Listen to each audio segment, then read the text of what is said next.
Par les 44 années de construction de data centers et d'exploitation de data centers, CIV est connu et reconnu dans ce métier-là. Aujourd'hui, on travaille avec pas mal de communautés d'agglos qui nous disent comment on peut intégrer un data center propre de façon intelligente et judicieuse pour qu'il ne soit pas impactant pour la collectivité et surtout qu'il s'intègre dans le paysage futur et non pas de friche industrielle. Entre un confrère et chez CIV, une même infrastructure IT consomme 2 fois moins chez CIV.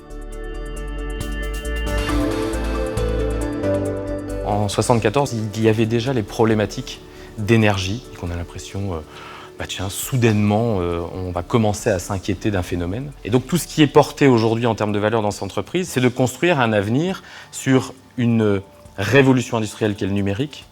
Et aujourd'hui, le CIV est toujours là, puisqu'on fait toujours du chauffage, et on le fait de façon différente, en accumulant de l'énergie, que sont les data.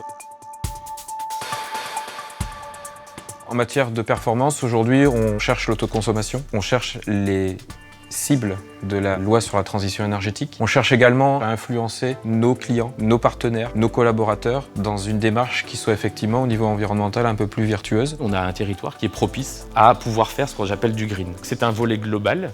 On parlait des ruches dernièrement parce qu'on doit en réinstaller sur notre 2e site, parce que les abeilles sont aussi un phénomène. Et donc, on n'est pas essentiellement dans un milieu et un monde économique. On est et on fait partie de la démarche RSE de la région. On fait partie de la 3e révolution industrielle.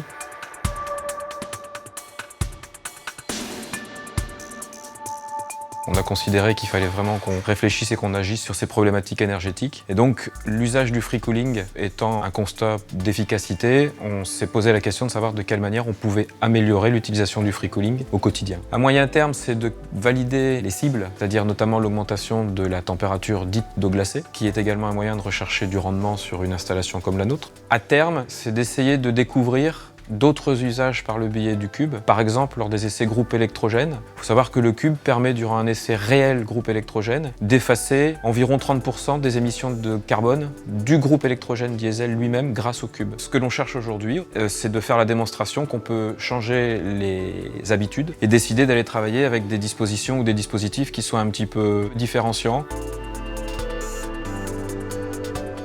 Il y a une appétence à vouloir travailler avec des sociétés françaises. La vision d'un groupe comme Schneider, c'est qu'est-ce que l'on va faire demain et comment on va l'utiliser. Schneider a compris aussi qu'il y avait demain un marché sur le marché de la voiture électrique.